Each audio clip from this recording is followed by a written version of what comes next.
चलिए दोस्तों, आज देखते हैं 11 से विभाज्यता का नियम विद एसएससी एग्ज़ाम में जो आए हुए प्रश्न हैं उनके अनुसार देखेंगे। 11 से जो विभाज्यता का नियम है, किस तरीके से हम 11 से विभाज्यता का रूल लगाएंगे। तो 11 से विभाज्यता का नियम क्या है, पहले उसके बारे में पता कर लेना चाहिए। 11 से कोई संख्या विभाज्य है या नहीं है। मान लीजिए कोई संख्या लिखी हुई है 5, 6, 8, 7, 3, 5। मान लीजिए ये संख्या लिखी हुई है कोई, इसको 11 से विभाज्य है या नहीं है। इसको चेक कैसे करते हैं, दाईं तरफ से इसके संख्या दो दो अंकों के जोड़े बनाएंगे। दो ये दो ये। अब ये 35 हो गई, ये 87, ये 56। दो दो अंकों के जोड़े बनाएंगे।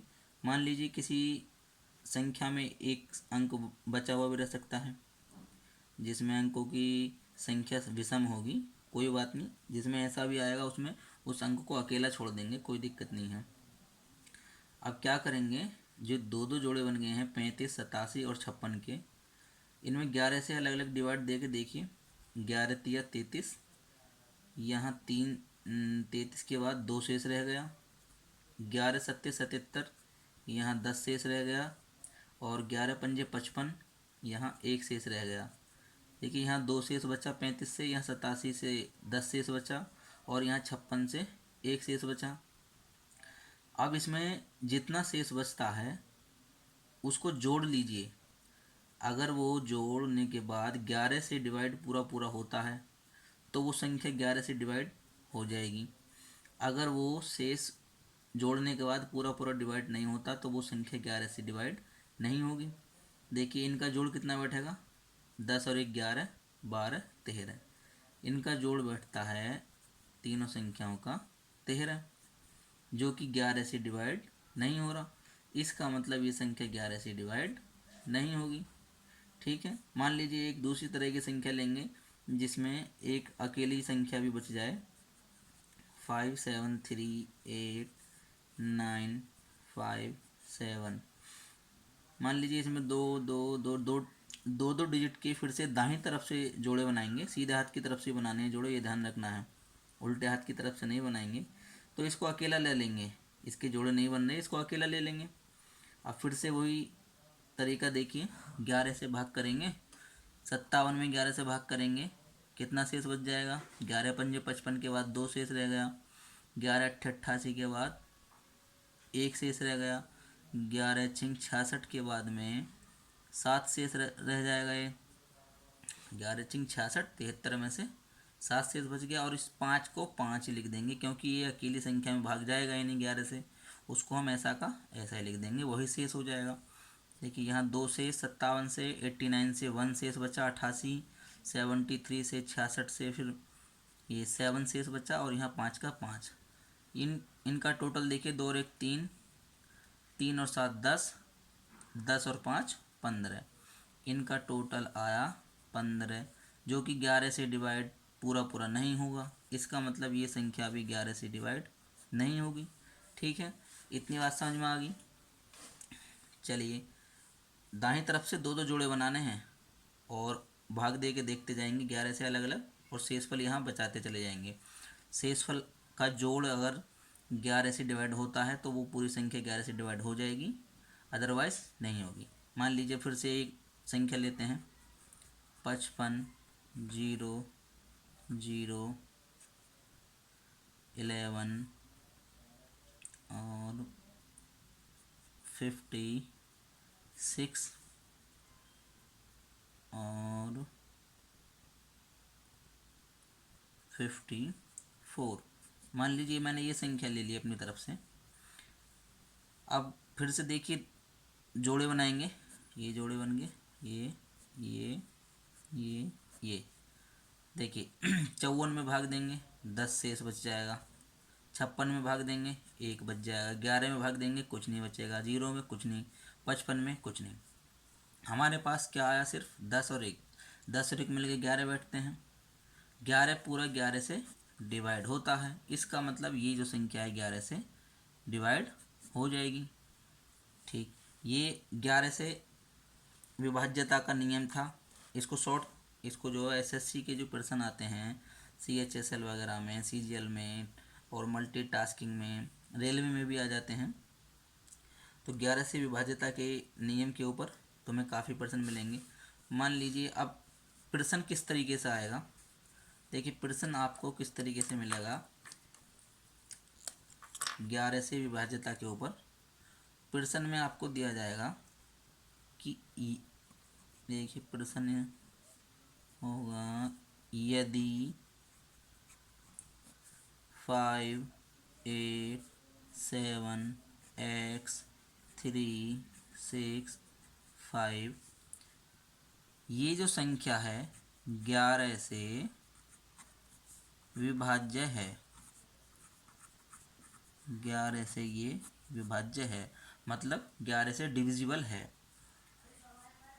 तो क्वेश्चन में क्या पूछा जाएगा, x की वैल्यू पूछी जाएगी, x का मान कितना होगा। यदि ये संख्या 11 से विभाज्य है तो x का मान कितना आएगा, क्वेश्चन में इस तरीके से पूछा जाता है आजकल। तो कैसे सॉल्व करेंगे इसको जल्दी से, अच्छे आसान तरीके से, जल्दी से। देखिए आसान तरीका भी होना चाहिए जो समझ में भी आ जाए। देखिए हम जोड़े बनाएंगे फिर से। 65, x3, 87 और 5 को अकेला छोड़ दिया हमने। 65 से हम 11 से डिवाइड करेंगे, कितना शेष रह जाएगा, 10 शेष बचा। x3 को अभी ऐसा का ऐसा ही छोड़ दीजिए क्योंकि x हमें क्लियर नहीं है अभी। 87 से फिर 10 शेष बचा, 77 में से भाई 10 शेष हो जाएगा, 11 सत्ते 77 और 5 का 5 लिख दिया हमने। अब यहाँ से देखेंगे ये कितना बैठता है जुड़कर, 10 और 10 20 और 5 इनका तीनों का बैठता है 25।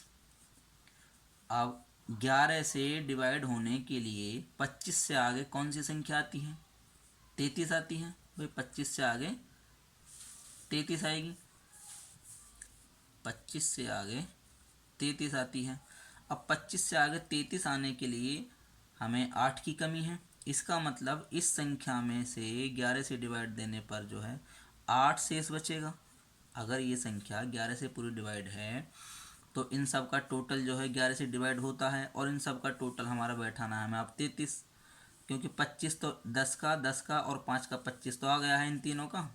इसका मतलब इस संख्या में ये जो संख्या है, देखिए ये जो संख्या अब x3, ये 2 डिजिट की कोई संख्या है x3, इसमें अगर मैं 11 से भाग देता हूँ तो हमारे पास हमें 8 शेष बचना चाहिए।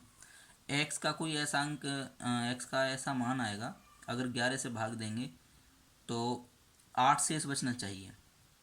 तो हम x की जगह क्या लेंगे, देखिए x की जगह क्या ले सकते हैं हम, 3 लेंगे, नहीं 4, नहीं 5, 53 हो जाएगा, 53 से 44 नहीं।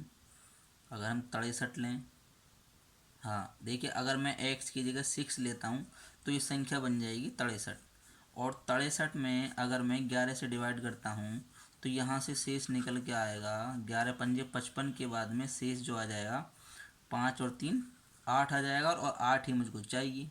तो इसका मतलब x की जगह पर क्या आएगा, देखिए x की जगह पर 6, x का मान हमारा 6 आ जाएगा, x बराबर हमारा 6 आ जाएगा। इसी तरीके से एक प्रश्न और ले लीजिए। मान लीजिए 5, 8, x 9, 3 ये संख्या 11 से डिवाइड है, ये 11 से विभाज्य है, ये संख्या 11 से विभाज्य है।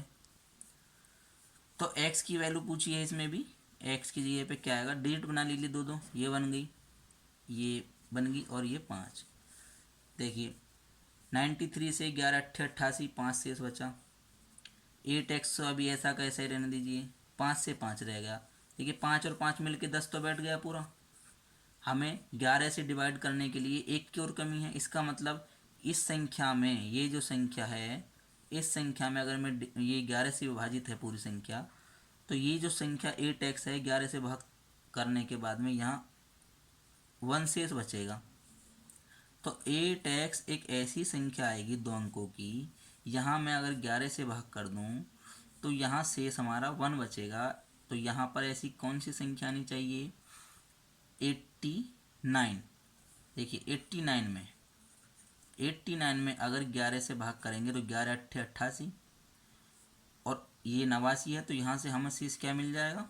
यहाँ से हमें शेष बराबर 1 मिल जाएगा। तो x की जगह पे क्या होना चाहिए? x की जगह पर होना चाहिए 9। तो यहाँ से हमारा x बराबर क्या आ जाएगा? x बराबर आंसर हमारा 9 हो जाएगा। इस तरीके से ही एसएससी वगैरह में, रेलवे वगैरह में प्रश्न पूछे जा रहे हैं काफ़ी। 2020 में 21 में आगे भी पूछे जाएंगे। देखिए ये 11 से विभाज्यता के ऊपर है। क्वेश्चन में तुम्हें ऐसे भी दे सकते हैं कि यदि ये संख्या 11 से विभाज्य है, इसकी जगह देखिए 88 भी दे सकते हैं, इसकी जगह 88, क्योंकि 88 में भी क्या है? देखिए 88 11 गुणा 8 होता है। अगर कोई संख्या 88 से डिवाइड होती है तो वो 11 और 8 से भी होगी। तो इसमें भी कोई ज़्यादा बड़ी बात नहीं है, ये सिर्फ घुमाने के लिए दिया जाएगा। डायरेक्ट 11 से ना देकर 88 से दे दिया जाए, या 88 की जगह 77 से भी दिया जा सकता है, क्योंकि 11 सत्ते 77 होते हैं, इस तरीके से भी दिया जा सकता है। तो इनडायरेक्टली मतलब उसका वही है। अगर ऐसे पेयर से किसी से दिया जाएगा 55 से 66 से 77 88, तो उसका मतलब 11 से डिवाइड भी वो संख्या जरूर होगी। उम्मीद है 11 से विभाज्य होने वाला नियम जो है आपकी समझ में आया होगा।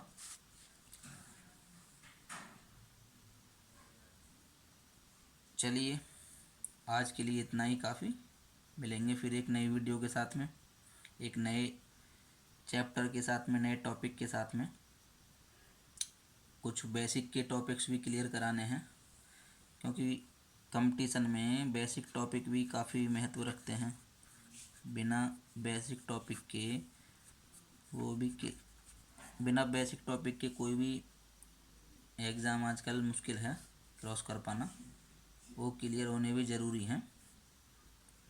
तो मैं 15 20 या 25 मैक्सिमम शायद 25 वीडियो तक मैं बेसिक टॉपिक पर बनाऊंगा। जैसे त्रिभुज के ऊपर बना दी, परिमेय संख्याओं के ऊपर, बहुपद के ऊपर, वर्गमूल घनमूल के ऊपर, घन घनाभ के ऊपर, चतुर्भुज पंचभुजी, ज्यामिति से संबंधित कुछ मुख्य बिंदु लेंगे उसमें।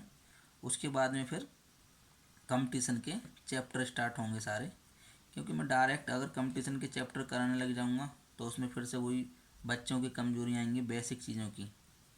तो वो सारी क्लियर कराने के बाद, वो सारे चैप्टर्स क्लियर करने के बाद, उसके बाद में कंपटीशन के चैप्टर स्टार्ट करेंगे, और फिर सारे कंपटीशन के ही शुरू करेंगे। सारे क्वेश्चन कंपटीशन के ही क्या करेंगे, लेटेस्ट प्रश्न भी करेंगे। जो कंपटीशन में लेटेस्ट प्रश्न आ रहे हैं आजकल रेलवे में, एसएससी एग्ज़ाम में, या मैथ के किसी भी एग्ज़ाम में प्रश्न जो आ रहे हैं, अर्थमेटिक से और जी एलजेब्रा, एडवांस मैथ, त्रिकोणमिति वगैरह से संबंधित सारी चीज़ें करेंगे।